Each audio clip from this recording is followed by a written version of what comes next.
Shah. And of course, we have been conducting this program jointly with the Rotary Club of Bombay West, and we have been successful in conducting various programs. And after the COVID-19, of course, through the virtual program, we have been getting good response. And I think today's talk is going to be one of the important talk. With this, I welcome, of course, our own person, Advocate Hiralal Sutar, and Anand Gupta ji, of course, merchant, and all the Rotary members. Thank you very much. Over to you, merchant. Thanks, Rameshji, for those kind words. We'll now have Advocate Hiral Sutar talk to us about the Supreme Court judgment about the daughters. And yeah, Hiralji, over to you. Yeah. Hello. Yes. Good morning, friends. I'll just start to through. Hello. Just a minute. I will have to screen share करवानी है. Share the screen. नीचे. Okay. ठीक है. हाँ. नहीं.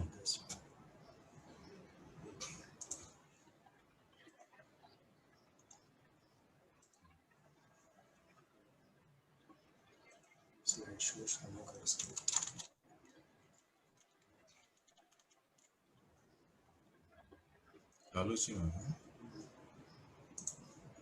start to do. Okay. Hello, friends. Am I audible? Yes, very much. Yeah, go ahead. Yeah, I'm sharing my screen, friends. Good morning. Welcome to everyone. Friends, this is the 27th month of consecutive. Our club, Rotary Club of Bombay West, has organized the Layman Education Seminar. Since lockdown, we have shifted to webinars. Friends, today's topic is Supreme Court judgment on daughters' right to family properties and importance of will. I will present to you the highlights and impact of the Supreme Court judgment, which was recently delivered on 11th of August 2020. And my co-speaker, Advocate Dharkantan Vipul Shah, will present before you the intricacies of the wills and the succession provisions. Friends, the time being very limited,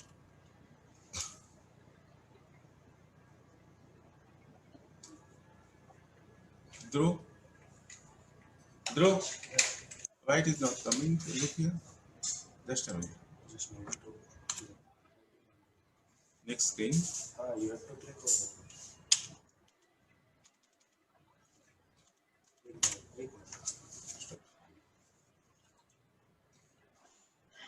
Yeah. Okay. Fine. I'll have to go there only. Friends, as I said, the judgment of the Supreme Court in case of Vinita Sharma versus Rakesh Sharma was delivered on 11th August. Hindu Succession Act was amended in 2005, which was made effective from 9 September 2005, wherein the daughters in a Hindu co-partnership joint family were given right as a co-partner. Friends, before going to the subject, it is necessary for us to understand certain important terms to really understand the impact, because in a short period of 15 minutes, I have to attend to the important aspects of the judgment, and therefore I'll directly go to the important definition. These definitions are joint family, Hindu co-partnership, co-partner, joint family property or ancestral property we call it, intestate succession and testamentary succession. These are extremely important. All these definitions are not totally common. Some of them are common. So for a joint family, we normally refer to HUF, but many of the definitions may not be known to the participants, and therefore I would briefly go through the definitions. Joint family consists of all the persons lineally descended from a common ancestor and include their wives and unmarried daughters. A joint Hindu family is one in worship and hold joint the properties. I'll give an example. Mr. A, his son B, his grandson C, his great-grandson D, and great-great-grandson E, and subsequent generations are all part of the joint family. Coming to the next definition of Hindu co-partnery, which is a narrower body compared to the joint family.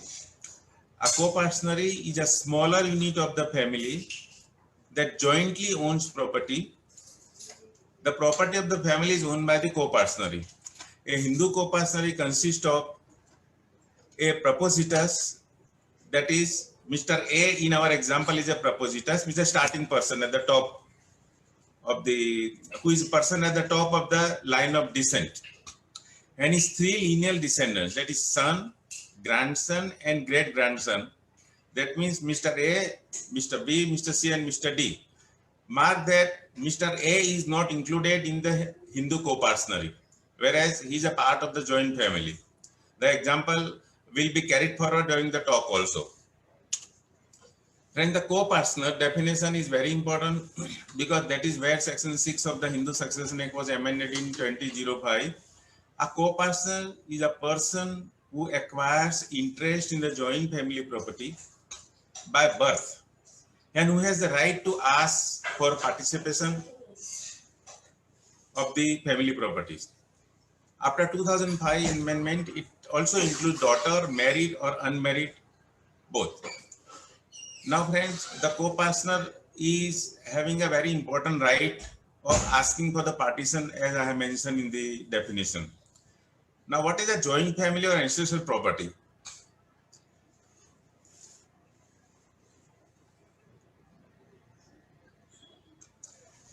Co-partnership property is the one which is inherited by a Hindu. In our example, Mr. D from his father, Mr. C, his grandfather, Mr. B, and his great-grandfather, Mr. A, in our example. Property inherited from others is held in his personal right and cannot be treated as forming part of the co-partner. I'll give an example. If someone inherits the property from his mother's side, Nana, then that property will not be taking the color of the ancestral property or the joint Hindu family property. The next important definition is intestate succession and testamentary succession. And intestate succession refers to a position where a dying person dies living without leaving a will, and the property devolves as per the succession provisions of the personal law applicable to the person. For Hindus, the personal law is Hindu succession, and intestate estate is also one in which the will presented to the court was deemed to be invalid. Means if there is a will, however that will is not valid will as in terms of the judgment of the court, then also in that case the will be redundant and the succession will be as per the Hindu Succession Act or as per the applicable personal law. Testamentary succession, friends, is that succession occurs when a person dies leaving a will. Means a person who dies leaving a will behind, it is called the testamentary succession. His estate will be distributed as per the bequest in the will. Now, before we go to the Supreme Court judgment in the next slide, I would like to bring to your notice what was the amendment of 2005. That is a very, very important amendment. See, the prior to that amendment, the daughter was member of the joint family till the time she was unmarried, but she was not member of the Hindu co-partnership, which is capable of holding joint property, and co-partner has a right to demand partition of the property. Friends, we have seen the definition that the co-partner has got a right to ask for the partition. This right was not given to the daughters, and particularly the married daughters. With this amendment, granted the daughter of the family status of co-partner. However, the judgments of various high courts as well as the Supreme Court itself differ on issue of effect of the amendment. That means from which date, under what circumstances, the amended provision will be applicable and the right accrue to the daughter to ask for the partition or share in the family property. That issue was taking a very serious turn, because almost all the high courts and even the Supreme Court itself in two cases gave the differing judgments, and therefore the present case is very important from that point of view, because in my view this particular judgment in case of Vinita Sharma settles the issue once for all as far as the effect is concerned. What was the issue before the Supreme Court? Right of daughter under amended law when the father was not alive at the time when the amended law was passed, granting the status of co-parson to the daughter. Friends, when the law was amended and made effective from 9 September 2005, in many cases, the father had died prior to the date of amendment. In many cases, the daughters were born before or after the amendment. So all these issues where differing views as expressed by the courts was one of the very important matter before the Supreme Court in the given case. When the final decree has not been passed in the suit for partition, whether the distribution of share can be claimed by the daughter under the amended provision of section 6. This is also very important, friends, because the exception given in the provision,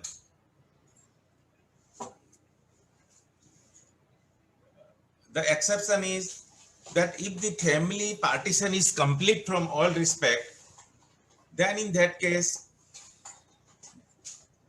the provisions, amended provisions will not be applicable and daughters will not be able to ask for partition of the property or share in the family property. So this was also one of the important issue before the Supreme Court.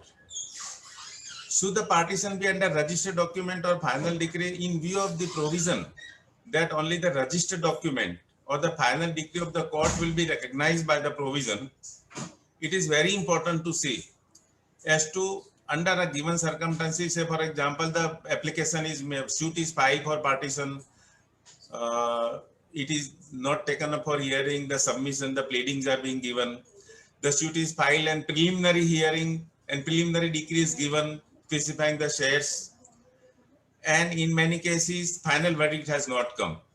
So this is a very important point before the Supreme Court, wherein it has to decide as to what will be the position of the right of the daughter under given various circumstances. What is the status of oral partition of the family? This is an extremely important point, friends.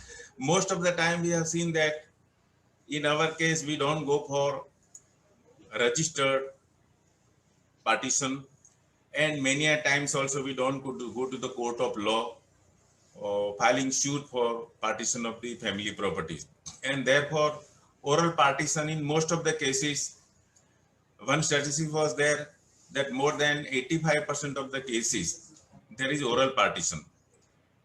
So we have also, the Supreme Court has also to decide the status of oral partition. So these were the issues before the Supreme Court, friends, and now we'll go to the decision given by the Supreme Court on all these issues. The provision confers status of co-partner on the daughter born before or after amendment in the same manner as son with the same rationality. So one point is clear that it is not necessary that the daughter be born only after the amendment of the law in 2005. The daughter may have born prior to the date of amendment or after the date of amendment. Both the circumstances, the daughter will be treated as a co-partner from her birth. The second important aspect is the right can be claimed by daughter born earlier with effect from 9/9/2005, but disposition, alienation, partition, or testamentary disposition which had taken place before 20th December 2004 will not be disturbed. So as I have already conveyed, there is a provision proviso to subsection 1 of section 6 that if the partition has already taken place by way of document or by way of the decree of the court, then in that case, that particular partition will not be disturbed and the daughter will not have a right to ask for partition or ask for the share in the property. This particular aspect is there is a cutoff date of 20th December 2004 simply because the bill for amendment of the law was presented to the Rajya Sabha on 20th December 2004, and therefore this date is very important in case where somebody wants to claim that the partition has already taken place. Since the right in the co-partner is by birth, it is not necessary that father co-partner should be living as on 9/9/2005. Friend, the same Supreme Court in case of Prakash had ruled that the father and the daughter both have to be live at the time of amendment of the law. So in this particular judgment, the larger bench was constituted as in the present case, and it is held that it is not necessary that the father has to be alive at the time of amendment of the provision. So these are the ratios of this particular judgment. Now, under these circumstances, the most important, the mute question before us is how to arrange the partition so that the dispute in the families do not arise. The term partition should be defined and is a part of the section itself, because the section is very specific in saying that there has to be a decree or a register partition, and therefore the term partition should be defined appropriately, and for all practical purposes it should be registered or should have been effected by decree of the court. In case where oral partition is recognized, it should be backed by proper evidentiary support. Means all the three aspects are covered. The additional aspect is one can claim the oral partition, but for that the person has to give the evidentiary support, and that also proper. Simply by telling that there was an oral partition, that will not be sufficient. The evidence has to be in terms of the provisions of Evidence Act, which should be acceptable to the court of law. What we must understand for now, friends, is how to effect the partition, how to alienate the property, how to arrange the disposition so that the properties of the family are distributed amongst the co-partner, including daughters, without any kind of dispute or differences among the families and the member of the co-partnery as well as members of the families. So this is how we have to proceed, and this gives us an idea. There has to be a systematic approach to the partition. It should not happen that at the end, when nothing is done, we simply claim the oral partition, which can be denied by the court of law, and there will be dispute and differences in the family for distribution of the property. Friends, finally, different interpretations of effect of the law enacted by the Parliament by amendment of Hindu Succession in 1956 in the year 2005 is finally settled by the Supreme Court, as I have referred to in my talk. This particular amendment has inequality on issue of right of daughter and son in properties of the joint family have been removed by the amendment by substituting section 6 with effect from 9 September 2005. Another aspect is now the daughter become co-partner on her birth in the family, and the marriage of the daughter does not disentitle her from being a co-partner of the father's family. That the partition already taken place prior to 24 December 2004 are not disturbed by the amended law, the date on which this bill was presented in the Rajya Sabha. I have already given the reason for 24 December. Friends, to put the disputes at rest forever, it is advisable to go for partition of the joint family properties at the appropriate time to avoid any dispute amongst the members. Friends, in the given time of 15 minutes, I have done my best to bring to your notice a very important aspects of the latest Supreme Court judgment. And whatever doubt or additional questions you have, it will be my pleasure to attend to all your queries and questions during the question hours. Thank you, friends. Thank you, Hiralji. Thank you so much for the presentation. I'm requesting all the participants here to put their questions in the chat box, and after Advocate Vipul Shah makes his presentation, we'll go through the questions and ask the questions to the speakers. Over to you, Vipul bhai. Yes, Vipul bhai. Yeah, good morning. Today's host and past president Shri Aslam Marchandi, President Manoj Patel ji in absentia, past president Shri Anand Gupta ji, MSWA founder chairman Ramesh Prabhu ji, and my co-speaker Hiralji Sudhar, and ladies and gentlemen. A very good morning to you all, and at the outset I thank Rotary Club of Bombay West for giving me an opportunity to share my knowledge on the subject of making will. In my opinion, in this prevailing tough time of COVID, the importance of will has increased very much. You all will agree with one thing, that this is the only disease wherein at the difficult time, your near and dear ones are not allowed to be around you. And this leads to a situation that in an extreme cases, you cannot even express your wish to your near and dear ones. So in such a situation, in my opinion, making will is very, very important, because for this disease, there is no age criteria. Anybody of any age can get contracted with this disease. So with the limited time which is given to me, I will try to share some of the important technical aspects to be taken care of, and some practical tips on the basis of my practical experience with my clients over a period of years. And with this, I will start with the presentation.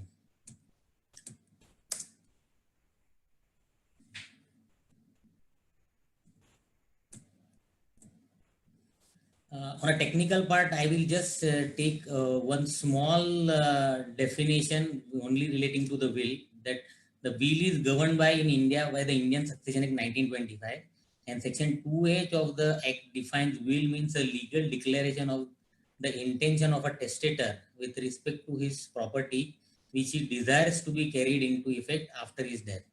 So the main thing about the will is it comes into operation after the death of a person, and he can define that how his property should be distributed.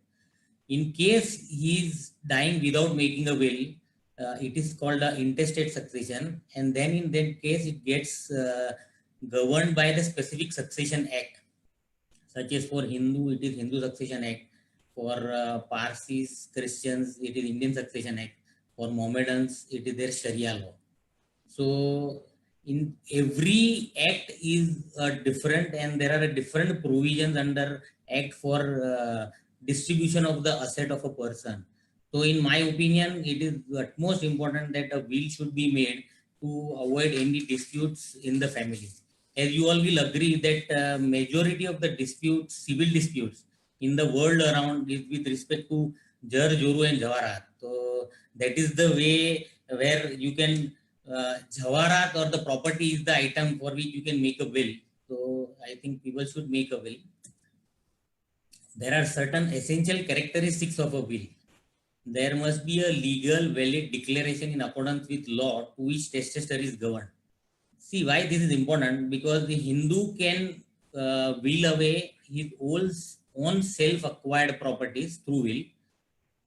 He cannot will away the ancestral properties, because that is earned by him from an ancestor, and not from his own effort and sources.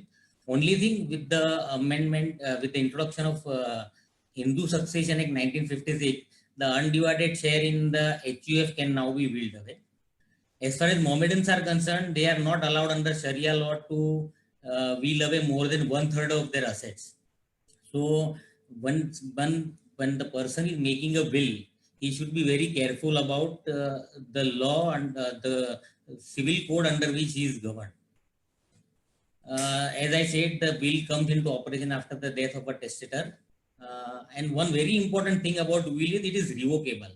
What I mean will is revocable is many a times we think that this is not, I'm too young to make a will, or this is not a time I should make a will. I can carry it forward after some time because I have some another properties to purchase and all that.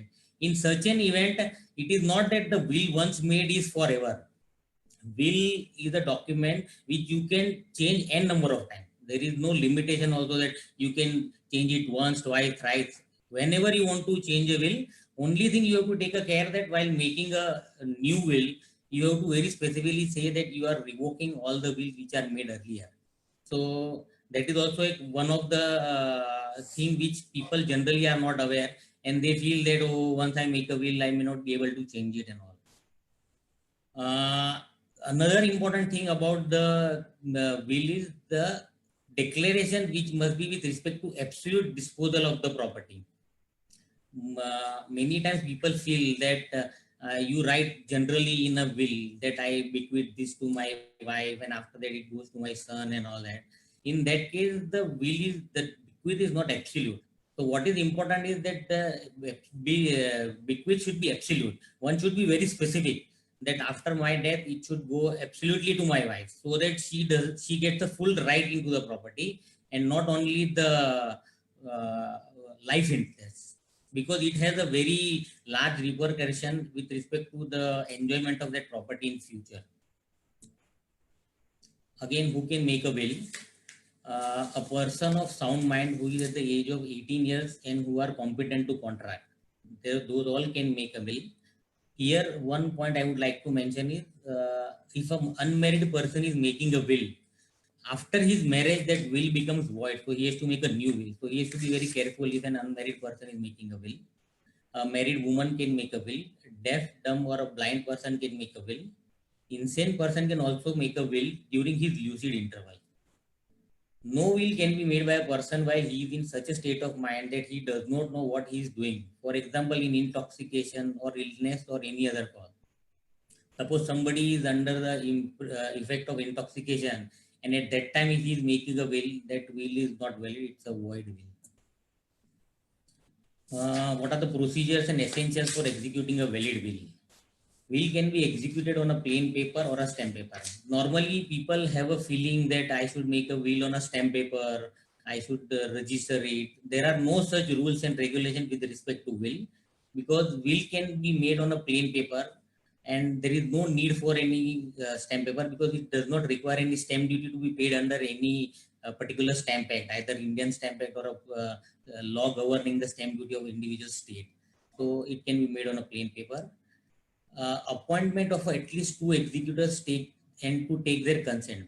I'm thinking there is, see, one can make a will without appointing executor also. He can appoint 1 executor also and 2 executor also. In the situation, I'm suggesting there should be 2 executors, because sometimes you appoint 1 executor and either he at a later date, either he is also not alive, or he migrates to out of India, or he says that he is not interested in becoming the executor.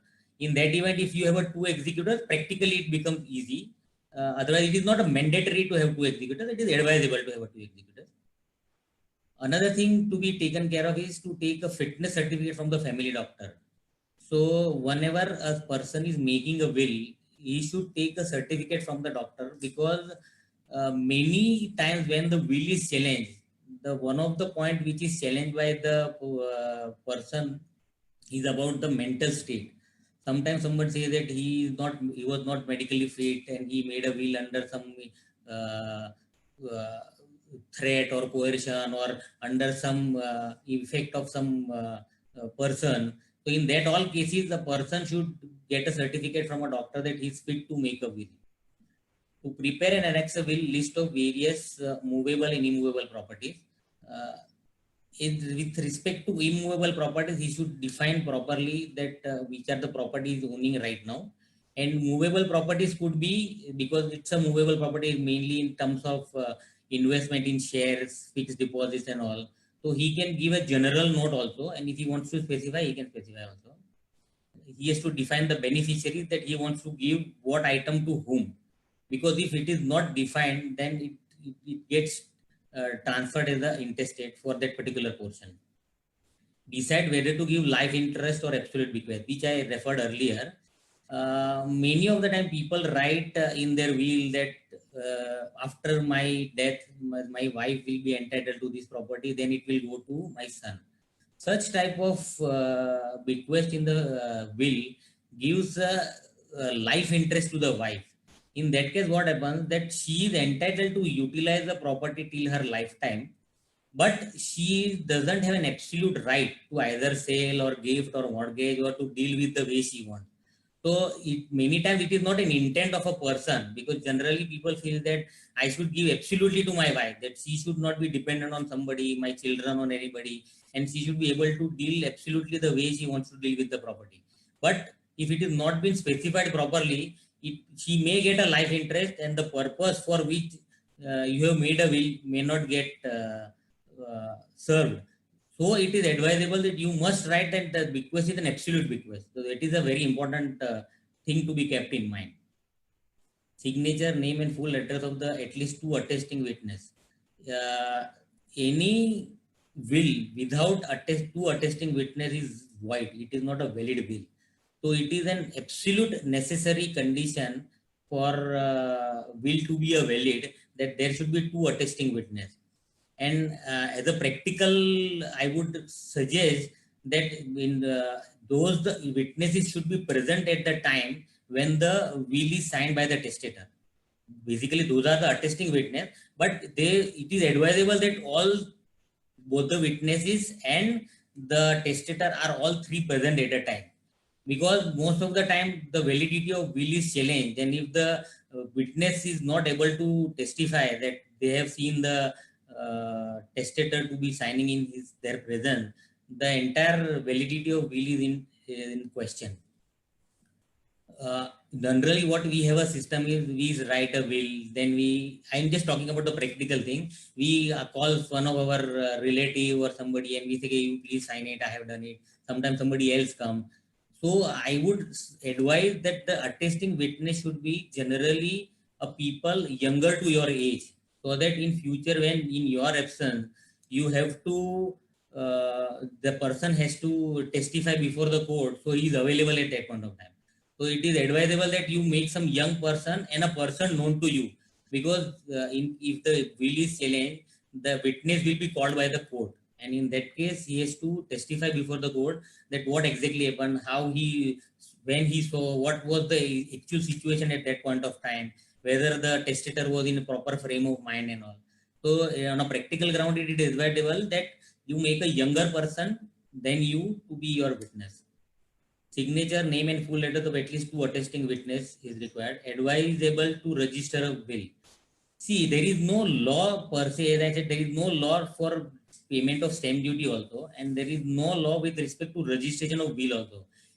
It doesn't mean that will gets more authenticity by registering it.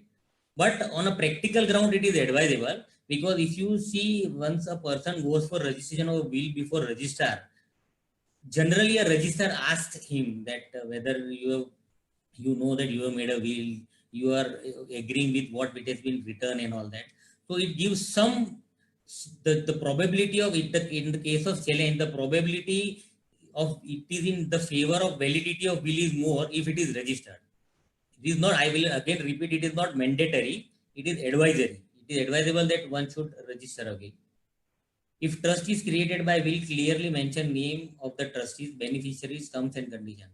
There is one way which somebody wants to donate majority of his things into the trust, or he wants to make a form of specific trust for a specific purpose, then he should be clear in will, and you can make a trust through will also.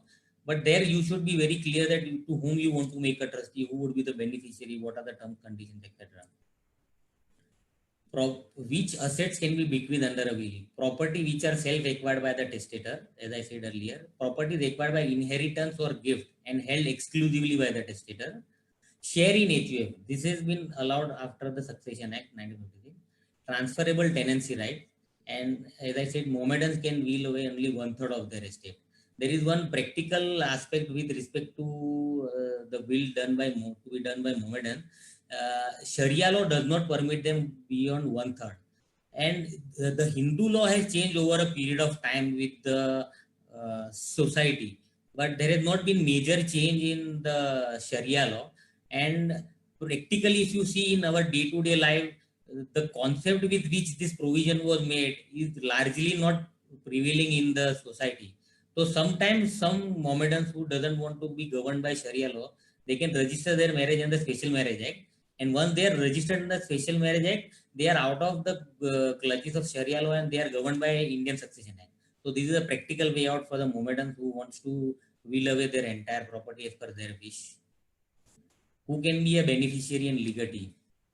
No restrictions to give away property to any person as a legatee or a beneficiary. It is not that the will you can give only to your son, daughters, or your relative. It can be given to anybody. You can give it to your friend. You can give it to a person who has taken your care in your last days, or somebody who has taken good care of you whenever you are in need and all. Or if you want to give away the whole property into the charity, everything is possible. There is no restriction as far as willing away your property to anybody. The famous case in this is Priyambada Devi Birla versus R.S. Lodha, where the huge amount of property that Birla had given to Lodha, which is again a subject of dispute about the validity of will and all. Revocation of a will. As I said, will can be revoked, can be made anytime and can be revoked also n number of times. There is no restriction. Revocation by codicil or a new will. What you can do is revocation could be in two ways. One is you cancel the entire will which has been made by you, or there are sometimes some cases where you want to modify only some of the conditions, not the entire will. If you make a supplementary will giving reference to the original will with some changes the codicil, and if you feel that there has been a big change and you want to change the entire will, you can cancel that old will and make a new will. How you can do the tearing off or burning or destroying with an intent to revoke the will. When you are tearing off a will or destroying the will, there should be an intent that you want to revoke a will. It is not that the will was made and you lost it and then you are, that would not be treated as revocation. While revoking, you must specify in the new will that the earlier will dated so and so has been revoked. Accidental damage or loss does not mean revocation. That is what I meant here. What is probate? Probate is, it establishes the conclusively and legal character of the person to whom the grant is made. It is a conclusive evidence of a valid will. Probate is just a certificate issued by the High Court that the copy of the will annexed to it is a valid copy of the will.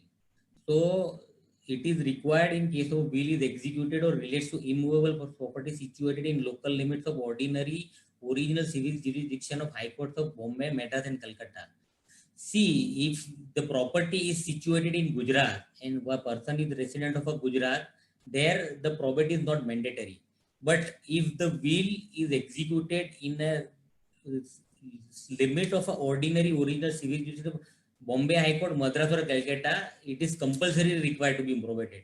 So all the properties which are situated in Mumbai and the people who are residing in Mumbai, if they are making any will for the properties, it is compulsorily required to be registered, probated.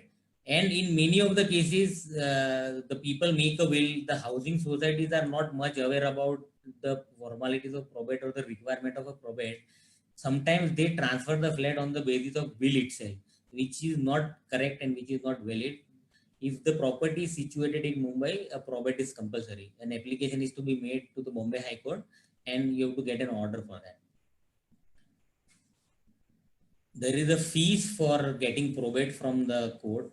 Presently for Bombay, the highest is 3% of the value of property or 75,000, whichever is higher. So presently it is 75,000 rupees. It is proposed for a last couple of years to increase it to 3 lakh, but up till now it has not been implemented. There is another term which people speak with respect to succession or a will is about letter of administration.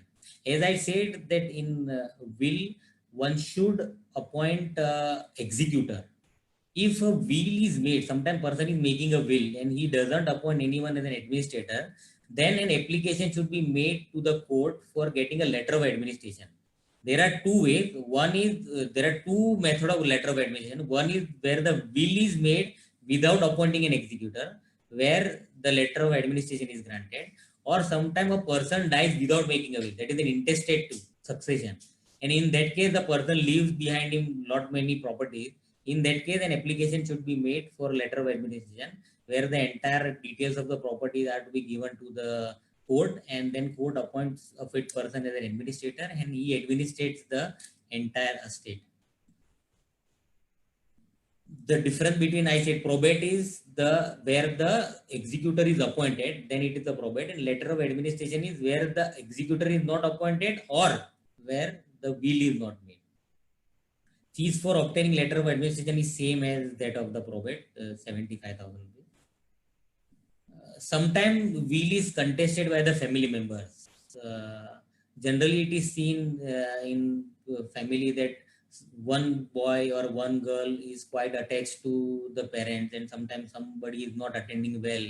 In that case, if through a will, some more property is given to one son and another son is deprived of either the whole thing or a part, then he feels aggrieved with the content of the will, and sometimes he may challenge also that at any point of time my parent would never think like this, and under some influence my father or mother has made a will, and he contests the will.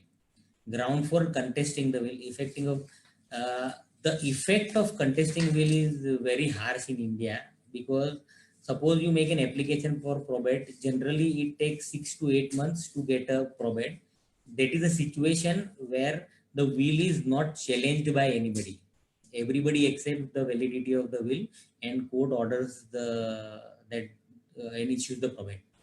If the will is contested, that petition gets converted into testamentary suit. And once it is converted into testamentary suit, as you know, in India, we have a very lengthy court battles, and the number of years it takes. Generally, it would be more than 10 years to get settled. Until that time, that property remains in dispute only. So it is very much advisable that you be very careful while making a will and ensuring that the probability of contesting goes down. And in cases, a practical tip is that suppose you are giving something less to one boy or one child or one son or a daughter, please be very specific that why you are giving something more to one son and something less to another, so that it justifies that there is a reason behind giving something less to somebody and something more to somebody. So at the time when, even if it is contested, it could be well attended at that point of time. What precautions to avoid contesting will is, as I said, registration would, if it is contested, the authenticity would be more of a registered will than an unregistered will. It should be a properly witnessed. The language should be simple and unambiguous. Proper compliance of requirement of law should be complied with. One of the very important point to be considered is about the residuary estate clause in a will. Many times what happens, the time when you are making a will, that time either you are not having the entire assets in your name. For example, that you may be owning a house at the time of making a will. Subsequently, either you have bought a new house or you have got the house through will from your parents or a gift from someone, and that item is not specified in the list of assets which you want to bequeath. In such a situation, what happens is that the asset which you have classified or which you have described in the will would go as per the description or as per the details given in the will.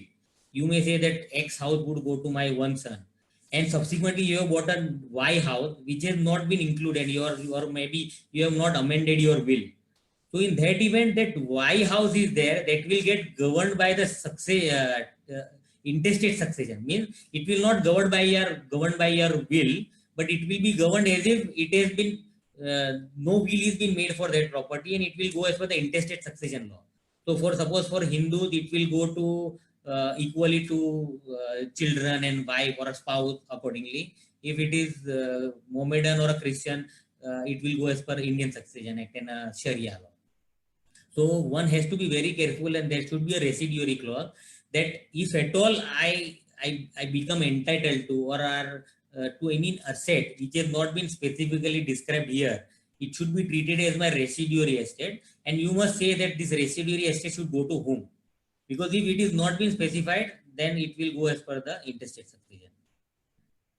Appointing executor having a proper knowledge, as I said, that executor should be generally a person who is well conversant with some operational law and the court proceedings or some banking knowledge or so. Because if you are appointing some person who is not well qualified, he may not understand the processes, because an application is to be made to the court. Sometimes some follow-up is required with some bank or another financial institutions and all. So it is advisable that you appoint some proper person who would be able to execute your wishes. Executor is a person who would execute your wishes. So you must appoint a person you feel that is a proper person to do this. Defining assets properly in will, as I said. Another misnomer or a misunderstanding among people is between the nomination and will. People feel I have done a nomination, so there is no need to make a will. If I have nominated my son as the nominee of my flat, so he would get after my death and all. So that is the biggest misunderstanding prevailing in the market, and people feel that nomination is the one thing by which I have bequeathed my property, which is not the correct understanding.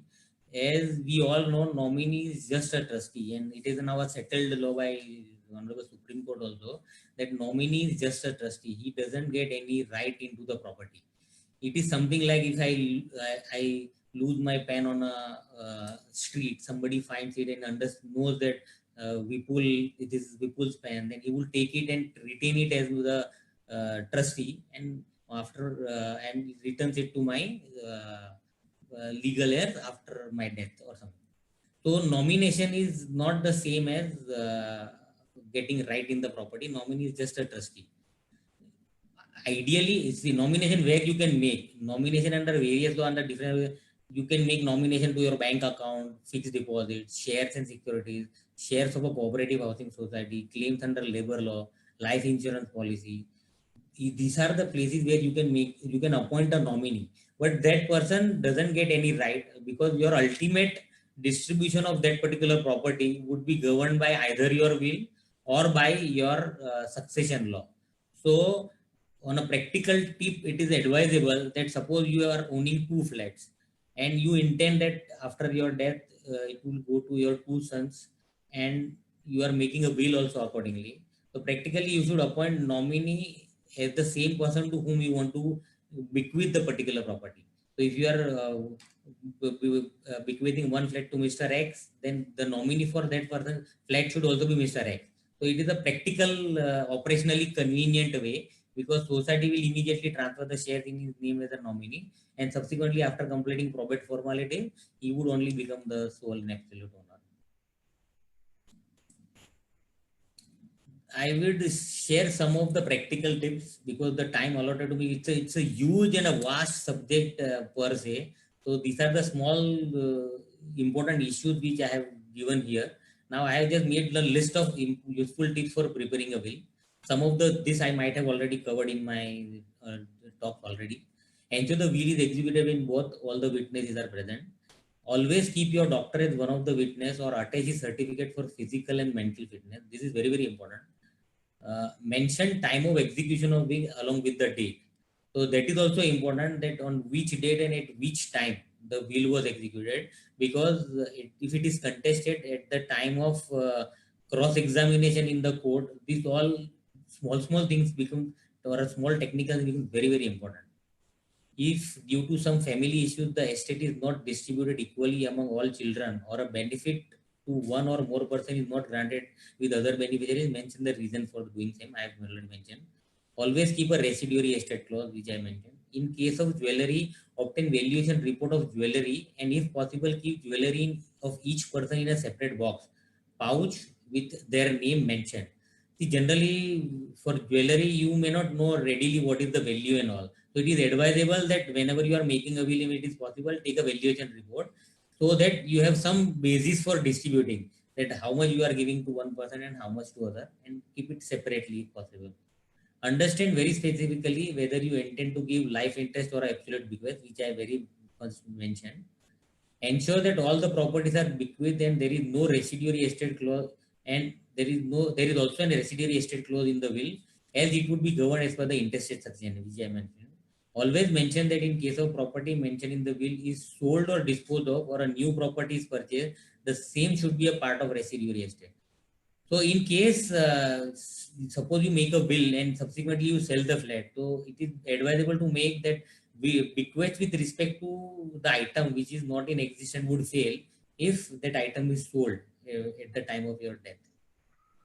In current days, with the facility of taking photo in mobile phones, take a photo while signing will and attach a printout of the printout with the will.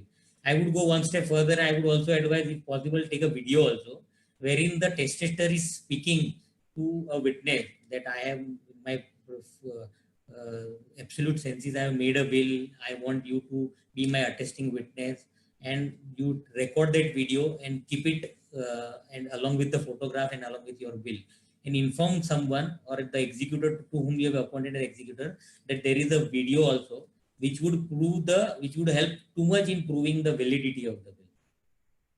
Sign on each and every page of the will. If will is made on a language not known to testator, make a declaration on a last page that the content of the will has been explained in a known knowledge.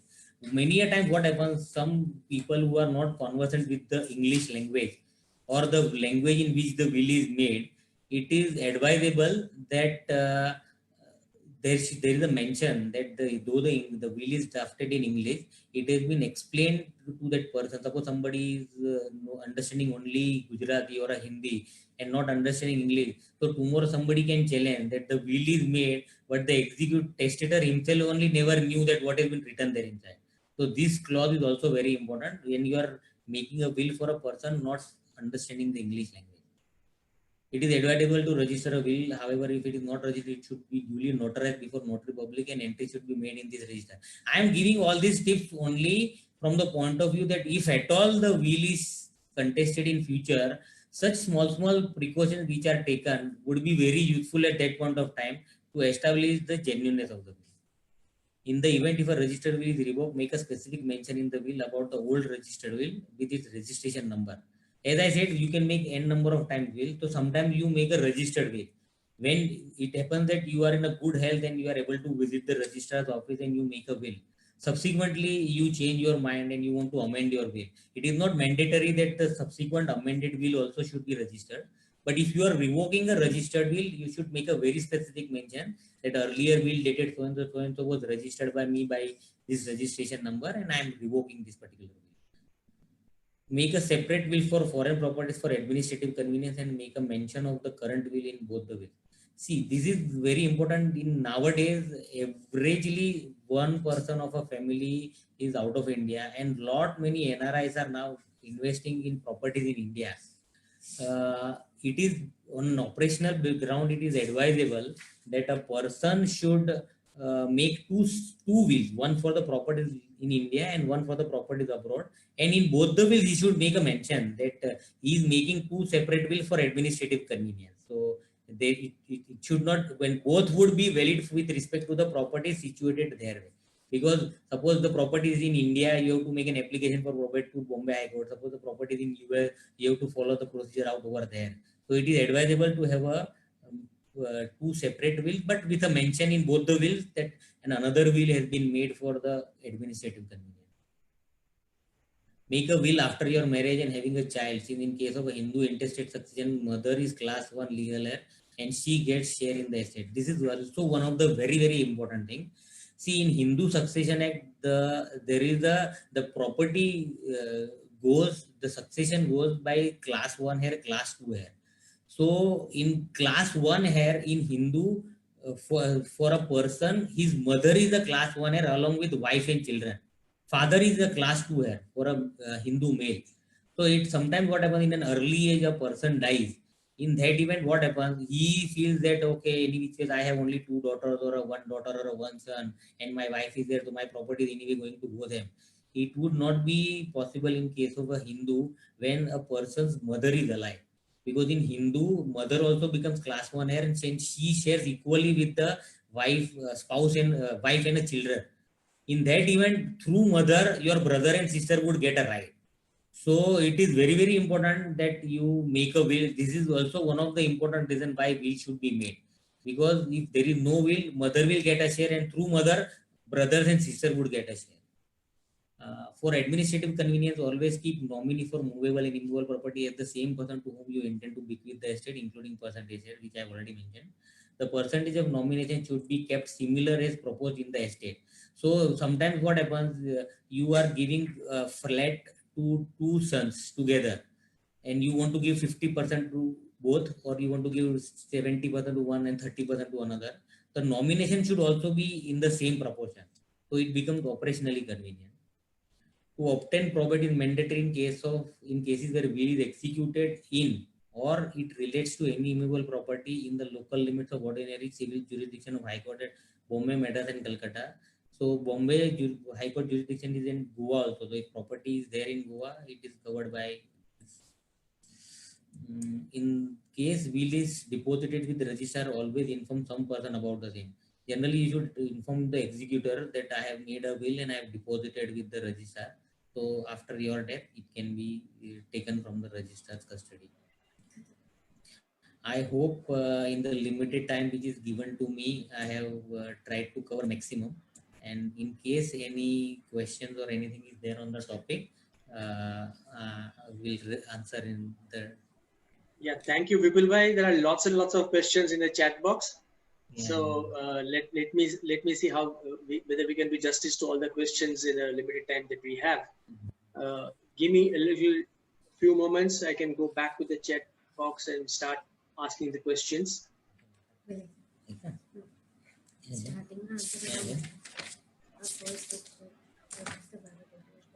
Sudhar Sahib, now how this is with respect to will or with respect to?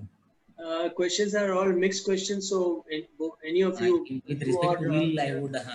Yeah, you or else Sutar will have to share the questions. Okay. The first question is partition deed, whether it attracts stamp duty. Hiranalji. Partition deed attracts stamp duty. Yeah, see. But make your answers as brief as possible. But there are lots of questions, others it can be justice to all the questions. Yeah. Yeah, the partition deed per se is not the disposition of the property. Partition deed is an arrangement which mentions everything that which property will go to whom and all. So partition deed per se is not a document of transfer of property, and therefore it is not compulsory registrable also, and there is no stamp duty except the normal stamp duty of 100 rupees or 500 rupees as a matter of MOU or agreement. There is no duty on the property because nothing passes. Yeah. What happens to the self-acquired property of the father? Yeah, this is a very important question. See, we have seen in my presentation that the self-acquired property is not the ancestral property per se, because it is acquired by the father. However, there are two options to dispose of that property. One is by will, another is there is no will, then it will be intestate succession. In case of intestate succession, the property goes to the hands of the legal heir of class 1 equally. So unless the father has transferred this property to the family ancestral property, we call it by a kind of document with the intention to transfer to the purpose of family, it does not change the nature. It remains the personal property, self-acquired property, and it goes to the legal heir of the person, either by will or if there is no will, by intestate succession to class 1 relative equally. Another question is, if the will is notarized in the name of daughter, who is also a nominee, both parents expired, but there are 4 siblings residing outside Mumbai. What is the procedure to transfer flat located in Mumbai suburbs in the name of nominee having will? Siblings have no objection if consent letter of siblings required. If probate is required, what is the procedure, cost and duration? This is for This is to Vipul bhai or to me? Vipul bhai. Yeah. Vipul. Yeah, as I mentioned earlier also, that if the property is situated in Mumbai and there is a will, probate is mandatory. So the executor has to apply for the probate if the executor is appointed in the probate. And once the executor makes an application, a notice is sent to all the legal heir that an application is received for the will. And if there is no objection for anyone, you get a probate order in around 6 to 8 months time. As also mentioned, the nominee is just a trustee. So nominee does not transfer any right title interest in the property. So there is a procedure under bylaw for transferring in the name of the nominee till the time these probate formalities are getting over. But if the property is in Mumbai, probate is mandatory, and if there is a will. Okay, there's a question for Hiralji. Yeah. Whether will prevail over this judgment of Supreme Court? Yeah, now see, the question itself is vague, but I can throw some light on what may be in the mind of the questioner. See, what is the judgment? Judgment says about the effect of the amended law. And it talks about all the properties which are going intestate. It does not talk about the transfer of property by will. However, if the ancestral property or the family property is not partitioned, any person of the co-partnery, any co-partner has got a right to transfer or will out his property, his share in the property, and anything more than what he can, say for example, there are 5 legal heir of the person, he has 20% share in the joint property. He can will out 20% share only. So there is no question of, because the whole judgment is not for the purpose of will. The judgment is for the effect of the right of daughter in the family property. So either the questioner can give, I can reframe the question, or as I explained, that is a position. He reframe and give it to me. Next question is, if a married daughter gets property as member of HUF, after the death of father, can she form HUF and be Karta of HUF for such property? See, I will answer. See, what is a joint family property? In the definition which I had referred to, is a lineal ascendant. I had given example of A, B, C, D, and E. Daughter nowhere comes as a lineal descendant once she gets married and goes to the other family. And therefore, whatever she gets by way of her share at the time of partition of father's property, father's joint family, she gets it in an individual capacity as a self-acquired property. And it cannot be given the color of the family property unless in her husband's HUF as a member of the joint family, not as a co-partner, a member of husband's family, she may have a right to give color of this property as a family property, but then there is a old judgment in case of Puspa Devi of the Supreme Court, very initial judgment, that says that the female member cannot transfer that property as a joint family properties. Okay. Any further Yeah, clarification? this one is for Vipul Bhai. Yeah. What if the first and second will, only the son's name is there, and in the third will, the property is distributed in 4 sisters and 1 son? Can the will be challenged? See, I told you very specifically that you can make n number of will, but it doesn't mean that all the earlier wills would also be valid. Will which is made last would be valid. So Yes. suppose initially a person would make a will that he is bequeathing this to his son. Then he feels that no, I want to change will from 2 sons to 2 sons and 1 daughter. Then subsequently he says, I don't want to give anything to any son and I want to give it to daughters only. So in all these cases, the earlier wills are revoked and the final will which is made would prevail.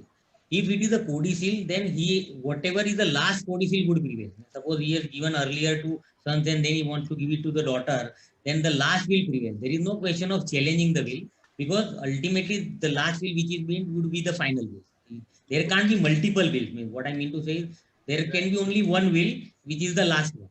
So a person, if he made wills earlier, would not have any impact on the last will once it is revoked by making a last will. I hope it clarifies the question. Yes. Yeah. I lost which question was the last one. Just a moment. Give me some time.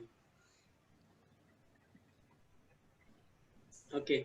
What if the validity of will is, what is the validity of will? Is it required to be notarized? Or is it bound by duration of certain years? I think we No, already replied in a presentation. Yeah, I've already covered that notary or nothing is mandatory. Only what is mandatory is there should be two witnesses, and there is no time limit. Also, will could you can make will today morning also and revoke tomorrow also, or you make will today and which will be valid till the time of your death. So there is no duration. Only thing it comes into operation after the death of a person. So there is no duration, there is no notary or anything. I have given all practical tips, which in case if it is contested would be useful. So it is not, there is no mandatory requirement of any nature except for the witness. Another question is the will applicable to all the communities? That's As I one. mentioned earlier, that there are restrictions for making a will, because if Hindu, if his own property is there, he can will away the whole thing. In case of Mohammedans, it is 1/3. In case of Christians, it is governed by Indian Succession Act. So every community has their own civil code. So it is all subject to that civil code regulations. You can make a will. If you are making if a Mohammedan is making a will of his 100% property, it would not be valid. It Similarly, says further says that do the Mohammedans have to also obtain probate? no, for Mohammedan property is not mandatory. Okay. Hmm. Aslam bhai, Yeah. hello. Yes. Yes. Once you complete this all question answer, I Yeah. request you to give 1 minute to Mr. Vimal Punaiya, who is a very senior person in this. Just he has to give his opinion on both the subject in 2 line or 1 minute. Okay. Mr. Vimal Punaiya, just get ready. This both the subject, that is Supreme Court order as well as this will. As Okay. our expert speakers have already given, just we would like to hear your expert opinion on that in a short. After once our question answer session is over. Yeah. If the two witnesses are nowhere connected to the family, are random people, can the will be challenged? No. Witness could be anybody. There is no need that the person from the family should only be the witness. In fact, the thing is, if a person is a legacy beneficiary in the will, and if he is a witness, then will is void. So one should be very careful that if you are giving a estate to your son and he is a witness to that will is void actually. So it is in fact advisable to have somebody else, generally a doctor and a lawyer or a chartered accountant or any other relative could be a witness. So Again, this question also you have answered when you are making presentation, but anyway, I repeat it. Father has 3 sons and 1 daughter. Can he will his ancestral property to only one son? What recourse does other 3 children have? No, as I said, what you can bequest is only the self-acquired property, not the ancestral property. Ancestral property is governed by the Hindu law. So there's Hiralaji said that the intestate success, the HUF, it will become take the character of HUF property. It will be governed by that law. So ancestral property you can't will away. Okay, are the witnesses required Only the undivided share in that property can be willed away, but otherwise not. Are the witnesses required to read the contents of the will? No, not required. There is no need that the witness should read. Only thing what witness is testifying is the testator is signed in his presence. So there is absolutely no need that the witness should read your will. So because generally will is a secret document one person makes. So there is absolutely no requirement. He has to only certify that the testator is signed in his presence. That's all. Okay. Where a property is jointly owned by father and son, the father wills away entire property to daughter. Is this valid? No, certainly. See, if you are owning a property in a joint name and in the agreement which you are purchasing, there is no mention that the name of the son is kept only for the convenience purpose and the entire beneficiary interest is of a father. Generally, it will be understood that father and son both are holding equal share in the property. Equal share. What father can will away is his 50% undivided share in the property, which a son cannot challenge. But father cannot will away his son's 50% share. If at all any will like that is made, it will be void. It will not be valid. This question is if the will is not shown now and is shown after 15 years, is it valid?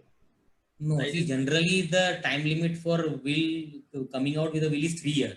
The limitation period is if suppose somebody is not aware about it and there is an extreme circumstances because of which will could not be produced In that case, it is a discretion of the court whether court want to accept it or not. Otherwise, the application for probate should be made within a period of 3 years. If there is a delay, you have to give an explanation to the court that what made you make application after 3 years period. There's one question from Bobby NV, but it's such a long question. I'll request him to, touch base with you directly. You've already given your contact number. Maybe you can, answer this question a little later because it's a specific case that he has mentioned. So, Mr. Bobby, please get in touch with Vipul by later after whenever it's convenient for both of you. Income tax, another question is income tax aspect if the property is received by third party based on will. Income tax aspect if property is received by the third party based on will. Can you income tax aspect if the property is received by third party based on will? Property is received by Unrelated what is party. the question? Unrelated. That's okay. But what is the query? What would be the tax effect of that? Is it? Tax impact, yeah. There it will not be because anything received in through will or a succession, there is no tax on that. It would not be taxable. I understand that he is asking from that money, suppose received through will, whether he is liable to pay any income tax on that. Yeah. I believe that is the query. How a will should be prepared for children settled abroad? Indian laws will apply or the country where the children have settled will apply? No, see, for as I mentioned, for movable and immovable property, for movable, the domicile of a person is applicable. For immovable, the law relating to the country in which the property is situated is applicable.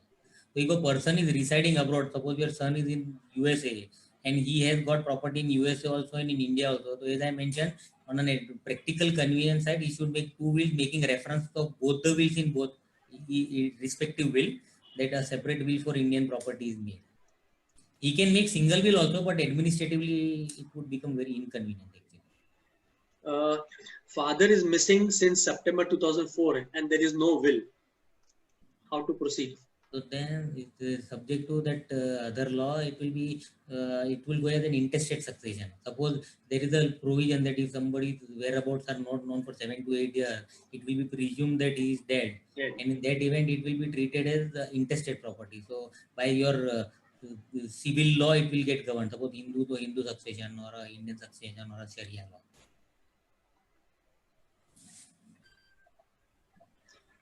Where the son has contributed entire money towards acquisition of flat, but out of his love towards parents, he has put his father's name. Can this property be willed by father to daughter or the son? No, as I mentioned that there should be a very specific mention in such agreement. This is a very important thing because in India, we have a custom that out of love and affection or as a respect to our parent, though the entire money is paid by you, you keep your parents' name also in that. So generally, as for transfer of property act, there is a provision that the right in the property in proportion to the amount contributed by you. But if nothing is mentioned, it will be treated as equal. I would go one step further. I would advise that in all such cases, you should mention very specifically in the agreement that father's name is kept for the convenience purpose only, and entire beneficial interest is of the person who is making the payment. In that situation, if father is making a will, it will not be valid because father has got a title to that agreement. And in that agreement, there is a very specific mention that father's name is for convenience purpose only. So in that event, it will not be possible to will away. But if everything is silent and if you are not able to prove, then yes, definitely the father can will away. And in that case, one has to challenge and produce to the court that he had no right to will away the 50% share because the entire contribution was made by him. It would be subject to a problem actually. It is advisable wherever such payments are made, a specific mention should be there in the agreement. So sometimes you buy from the builder and those are pre-printed agreements are there. So it is advisable you can make one supplementary page and add it to the document with a very specific mention that the payment is made by the son and he is the beneficial owner. Because it will have impact on your subsequent income tax issues also with respect to the capital gain and its investment benefit and all. Whether the fees for probate and for letter of administration is the same? Yeah, same. 3% or 75,000, whichever is lower. What about if the property is leased for a long period? Means I didn't get it. What is If the the query? property is leased for a long period, does it have an impact on the bequeathing the property to No, ultimately what you are bequeathing is the ownership right. Ownership. No? What It about the will right go of subject to that lease. I mean, the person will bequeath it subject to that lease. correct? What about the right of Hindu women in ancestral property, where father died before 1975 and woman was born in 1950? Women died before 2005. Is there a changes? So I think this person Sutar Sahib. Complicated question, not very clear. Uh, Okay. should I attend to that? Aslam bhai, Yeah. should I attend to that? You can repeat the question. I will. Okay. What about the right of Hindu women Hmm. in ancestral property, where father died before 1975 Yeah, and woman was born in 1950? yeah, Woman died before 2005. yeah. Correct. Is there by changes of this rule in different states? See, the whole issue is the provision to subsection 1 of section 6, which says that prior to 24 December 2004, if the family property is not partitioned, then the right of the daughter as a co-partner will be there. In fact, all these issues, this question as well as other questions were decided by various courts, including the Supreme Court. Supreme Court in case of Damanna or like that, and another matter with the Supreme Court was having different view about the applicability or the effect of the amendment. As far as daughter is concerned, it is very clear, as I have the very first point in my slide, that uh, birth of the daughter is not material. What is material is whether the property was partitioned or not at the time when the claim is being made. So if the family property was not partitioned, then the daughter will have a right for the um, asking for the share as a co-partner. Is that clear? Yeah. Another question for you, Viralji. Ah. How can daughters claim? How can daughters claim the right in a flat where the son is living with his family? Can she force the brother to sell the flat? Yeah. See, of course, the facts are not clear, but we can presume certain things. If father has purchased the flat in which the entire family was living, when after marriage of the daughter, she goes to her in-laws place and the brother continues to stay in the flat. As far as the ownership of the flat is that of father, and as far as the father has not blended this property with that of the family property, then it is a self-acquired separate property for which he has got two options. Option number one, if there is a will, it will be testamentary succession as per the will. If it is given to the daughter in the will, then naturally she has got a right to ask the brother to vacate the place, and the argument of the brother will not survive. If there is no will, that means if there is no testamentary succession, then in case of intestate succession, all the class 1 relative, where the daughter and son are class 1, wife is class 1, and mother is class 1. So all of them get equal share, and therefore it's a question of facts whether the brother will be asked by the court to vacate. But the fact remains that everybody has got vested with the equal interest. Everybody in the sense class 1 relative who have got vested when the father breathed his last. This is on the presumption I am giving the answer that father has self-acquired this property, where the family, including the son, now is living. Okay, there's a question for Vipul Bhai. Can a person who doesn't know to read or write in English but can only sign in English and has not mentioned in the will that I understand the language, can the will be challenged? No, these are all challenged. It could be challenged by whom? The other beneficiaries, right? Yeah. So if it is challenged, in case of challenge, if this is not written, it would become difficult to justify. I mean, you have to adduce another evidence to prove that the person has made a will with the proper understanding. It is not that if it is not mentioned, it will always be challenged.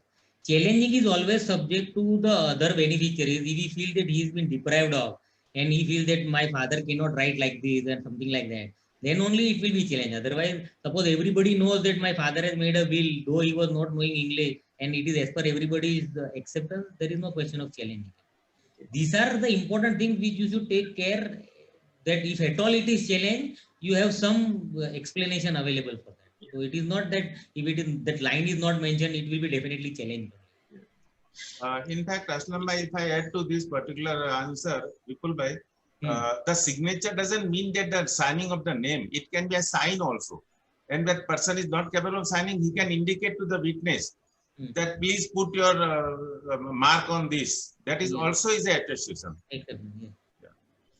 If there are two wills and the last will gets disabled or disallowed on grounds of suspicious circumstances by an order of the court, then will the previous will come into effect? No, no, certainly not.